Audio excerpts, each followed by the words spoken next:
नमस्कार दोस्तों आज हम लोग डिस्कस करने वाले हैं पाकिस्तान में जो पॉलिटिकल टर्मोइल चल रहा है उसका क्या इम्प्लीकेशंस पड़ सकता है इंडिया के ऊपर और इससे पाकिस्तान में क्या संकट आ सकता है फ्यूचर में।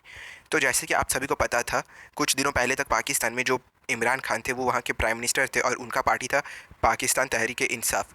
तो ये जो पार्टी था पाकिस्तान तहरीक इंसाफ, ये लोग कोलिजन गवर्नमेंट रन कर रहे थे, यानी इन लोगों के पास खुद का बहुमत नहीं था। ये लोग दूसरे पार्टीज़ के साथ मिलकर गठबंधन का सरकार चला रहे थे। पाकिस्तान में टोटल 342 सीट्स है लोअर हाउस के लिए। तो उस 342 में से अगर कोई पार्टी को 172 सीट्स मिलता है तो वो मेजॉरिटी गवर्नमेंट अपना फॉर्म कर सकता है। लेकिन पाकिस्तान तहरीक इंसाफ को केवल 155 सीट्स मिले थे और इसके बाद वो लोग बाकी छोटे छोटे पार्टीज़ के साथ मिलकर कोलिजन गवर्नमेंट फॉर्म किए थे, जिसमें पाकिस्तान मुस्लिम लीग क्यू करके एक पार्टी है वो लोग है। और इन सब पार्टीज़ के अपोजिशन में था पाकिस्तान मुस्लिम लीग नवाज़। और ये जो PMLN है ये पाकिस्तान मुस्लिम लीग नवाज़ है, ये नवाज़ शरीफ का पार्टी। और इसमें अभी नवाज़ शरीफ के जो फैमिली मेम्बर्स हैं वो लोग इसमें बेसिकली हैं। तो नवाज़ शरीफ के जो भाई हैं शाहबाज शरीफ वो इस पार्टी में, फिर नवाज़ शरीफ की डॉटर मरियम नवाज़ वो भी इस पार्टी में बहुत की पोजीशन होल्ड करती है। तो अभी नवाज़ शरीफ को उनके देश से बाहर निकाला गया है, वो अभी लंदन में रह रहे हैं। तो उनके पार्टी को बेसिकली उनके भाई शाहबाज शरीफ और उनकी बेटी मरियम नवाज़ ये दोनों मिलकर चला रही है। और इसके बाद आता है एक पार्टी PPP, यह है पाकिस्तान पीपल्स पार्टी। और इसमें बिलावल भुट्टो इसके प्रेसिडेंट है। और ये बिलावल भुट्टो बेनज़ीर भुट्टो के बेटे हैं और जुल्फ़िकार अली भुट्टो के ग्रैंडसन है। तो बेसिकली नवाज़ शरीफ का पार्टी और बिलावल भुट्टो के पार्टी वो दोनों आपस में मिल के इमरान खान के गवर्नमेंट को हटाने का कोशिश कर रहे थे और इसमें वो लोग सफल भी हो चुके थे। तो बेसिकली पाकिस्तान मुस्लिम लीग नवाज़ और पाकिस्तान पीपल्स पार्टी ये दोनों ने मिलकर ये दावा किया था कि इमरान खान का जो गवर्नमेंट है पाकिस्तान तहरीक इंसाफ का कोलिजन, उनके पास मेजॉरिटी नहीं है। और अगर पाकिस्तान में आज के आज नो कॉन्फिडेंस मोशन लाया जाए तो इमरान खान का गवर्नमेंट हट सकता है। तो बेसिकली मैं आपको नो कॉन्फिडेंस मोशन क्या होता है ये बता देता हूँ। तो देखिए, कोई भी गवर्नमेंट जो फॉर्म होता है वो 5 साल के लिए फॉर्म होता है, लेकिन बीच बीच में हम लोग ये चेक करते हैं कि उस गवर्नमेंट के पास उतना मेजॉरिटी है कि नहीं, कहीं जो उसके कोलिजन पार्टनर्स थे वो लोग उससे अलग तो नहीं हो गए। तो इसलिए नो कॉन्फिडेंस मोशन बीच बीच में लाया जाता है। तो जो इमरान खान का गवर्नमेंट है इसको 3.5 साल हो गया था और अपोजिशन ने अभी ये डिमांड किया था कि एक नो कॉन्फिडेंस मोशन लाया जाए, अगर इमरान खान के पास बहुमत है तो वो साबित करे पार्लियामेंट में। और जब मॉक वोटिंग हुआ था, मतलब असली वाला वोट डालने से पहले, तो उसमें ये पूरी दिख रहा था कि नवाज़ शरीफ और बिलावल भुट्टो का जो पार्टी है वो दोनों के पास इनफ नंबर ऑफ सीट्स है और वो लोग इमरान खान को प्राइम मिनिस्टर के कुर्सी से इजीली हटा सकते हैं। लेकिन जैसे ये मॉक वोट हुआ तो उसके बाद तो आप ये वीडियो देख सकते हैं, नो कॉन्फिडेंस मोशन के वोट से पहले एक मॉक वोट हुआ था। 197 members voted in favor of the motion.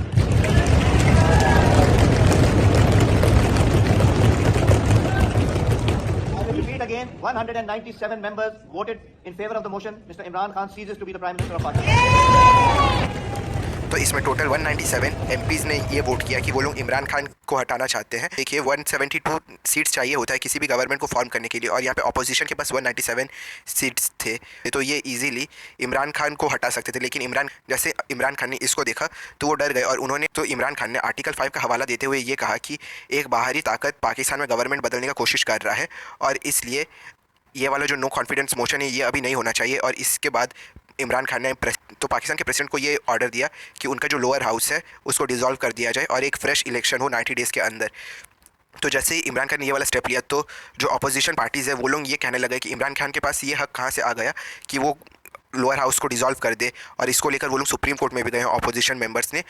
तो अभी पाकिस्तान में बेसिकली आर्टिकल्स के ऊपर बहुत ज़्यादा चर्चा हो रहा है। आर्टिकल 5 का हवाला देते हुए इमरान खान ने नो कॉन्फिडेंस मोशन को रोक दिया था और अभी जो अपोजिशन पार्टीज़ है उन्होंने आर्टिकल 6 का हवाला देते हुए ये कहा कि इमरान खान को लाइफ टाइम इम्प्रिजमेंट या फिर लाइफ टाइम पॉलिटिकल बैन हो सकता है, क्योंकि आर्टिकल 6 पाकिस्तान का ये कहता है कि अगर कोई भी पर्सन पाकिस्तान के कॉन्स्टिट्यूशन को तोड़ने मड़ोड़ने का या फिर उसको चेंज करने की कोशिश करता है तो वो एक सीरियस क्राइम है और इसके लिए उसको जेल भी हो सकता है या फिर वो अपने लाइफ टाइम के लिए पॉलिटिक्स से बैन भी किया जा सकता है।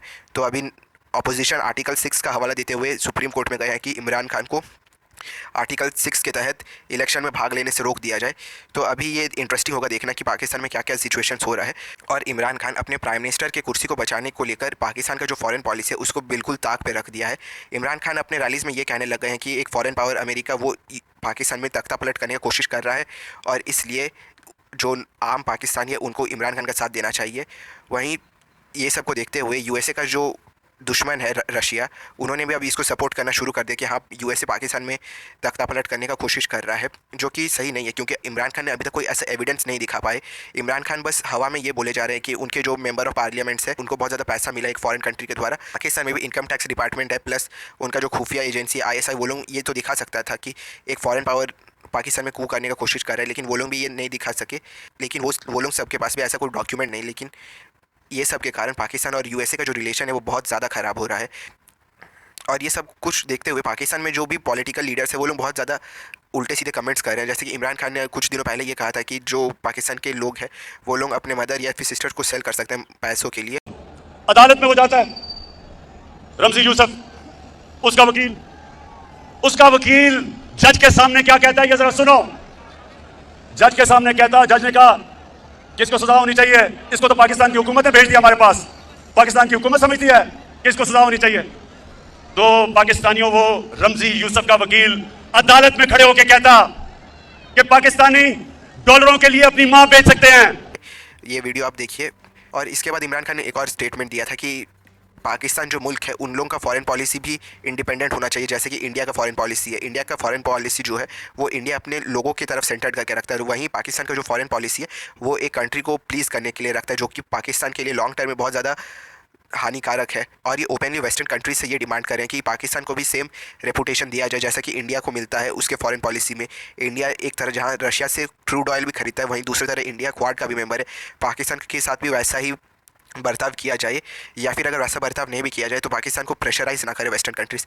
ये सब स्टेटमेंट्स को सुनकर जो वेस्टर्न कंट्रीज़ है, France, European union, Germany, USA, वो लोग सब भी अब पाकिस्तान के साथ अपने रिलेशंस के बारे में सोच रहे होंगे कि क्या पाकिस्तान को अभी जो इनका असली पावर है वो दिखाना चाहिए कि नहीं। पाकिस्तान का जो कुछ भी एक्सपोर्ट होता है वो मोस्टली वेस्टर्न कंट्रीज़ को ही होता है, और वेस्टर्न कंट्रीज़ को अगर वो डायरेक्टली इस तरह से बोलेंगे तो पाकिस्तान के जो एक्सपोर्ट्स है वो तो डायरेक्टली गिरेंगे, और इससे पाकिस्तान में इन्फ्लेशन भी बढ़ेगा प्लस अनएम्प्लॉयमेंट भी बढ़ेगा। तो इमरान खान अपने कुर्सी को बचाने के लिए वो बहुत ज़्यादा ऐसे पॉलिटिकल स्टेटमेंट दे रहे हैं जो कि पाकिस्तान के फॉरेन पॉलिसी को लॉन्ग टर्म के लिए बहुत ज़्यादा पीछे भेज सकता है। साथ वाला हमारा मुल्क है हिंदुस्तान। मैं आज हिंदुस्तान को दाद देता हूं, इन्होंने हमेशा आजाद फॉरेन पॉलिसी रखी। आज हिंदुस्तान उनके साथ मिला हुआ, उनका अलायंस है, क्वाड के अंदर अमेरिका का अलायंस की हुई है, और अपने आप को वो कहता है मैं न्यूट्रल हूं। रूस से तेल मंगवा रहा है जबकि सैंक्शंस लगी हुई हैं, क्योंकि हिंदुस्तान की पॉलिसी अपने लोगों की है। जैसे पाकिस्तान में इमरान खान का ये नो कॉन्फिडेंस का प्रोसेस हुआ तो उसके बाद जर्नलिस्ट ने शहबाज शरीफ से एक क्वेश्चन पूछा, क्या लगता है आपको यूएसए के साथ हम लोग के कैसे पॉलिसीज होने चाहिए।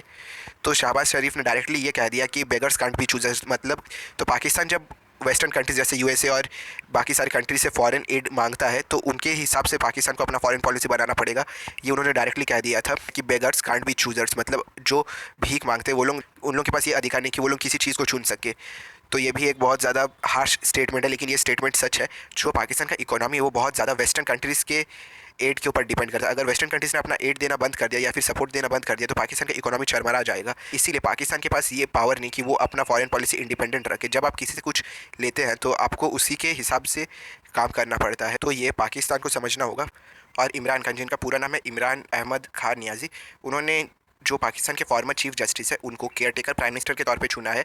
मतलब 15 दिनों के बाद जब इमरान खान अपना कुर्सी छोड़ देंगे तो केयर टेकर प्राइम मिनिस्टर के तौर पे एक पूर्व चीफ जस्टिस को रखा जाएगा, जिसके देख रेख में इलेक्शंस होंगे, ताकि कोई भी पॉलिटिकल पार्टी इलेक्शंस में अपना पावर का गलत इस्तेमाल ना कर सके। जैसे ही पाकिस्तान में ये बात पता चल गई कि इमरान खान के पास इनफ नंबर ऑफ़ सीट्स नहीं है तो आर्मी ने भी इमरान खान से अपना हाथ खींच लिया। इमरान खान अभी तक कह रहे थे कि पाकिस्तान का फॉरेन पॉलिसी न्यूट्रल होना चाहिए, वो लोग कभी भी यूएसए के दबाव में आके कोई भी स्टेटमेंट नहीं देंगे। लेकिन जैसे ये बात पता चला कि पाकिस्तान में इमरान खान के पास इनफ नंबर ऑफ़ सीट नहीं, तो वैसे ही पाकिस्तान आर्मी ने एक स्टेटमेंट ये दे दिया कि रशिया का जो इन्वेजन है यूक्रेन में, पाकिस्तान उसका निंदा करता है। तो अभी तक यूक्रेन में रशिया ने जो कुछ भी किया था पाकिस्तान उसमें न्यूट्रल स्टांस रखे हुए थे, मतलब वो डायरेक्टली रशिया को सपोर्ट कर रहा था इंडिया और चाइना की तरह। जनरल बाजवा ने ये वाला स्टेटमेंट दे दिया तो इससे ये पता चलता है कि जनरल बाजवा भी यूएसए के साथ जो पाकिस्तान के रिलेशन है उसको सुधारना चाहते हैं, और वो नहीं चाहते हैं कि यूएसए का जो एड है पाकिस्तान को वो बंद हो। इसीलिए उन्होंने ये वर्ड यूज़ किया इन्वेजन का। अभी तक इंडिया और चाइना और पाकिस्तान, इन्होंने इन्वेजन वर्ड को यूज़ नहीं किया था रशिया के खिलाफ, लेकिन पाकिस्तान ने इन्वेजन वर्ड को यूज़ करके ये बता दिया कि वो लोग अभी वापस से यूएसए के कैंप में जाने को तैयार हैं अगर इमरान खान पावर में नहीं आते तो।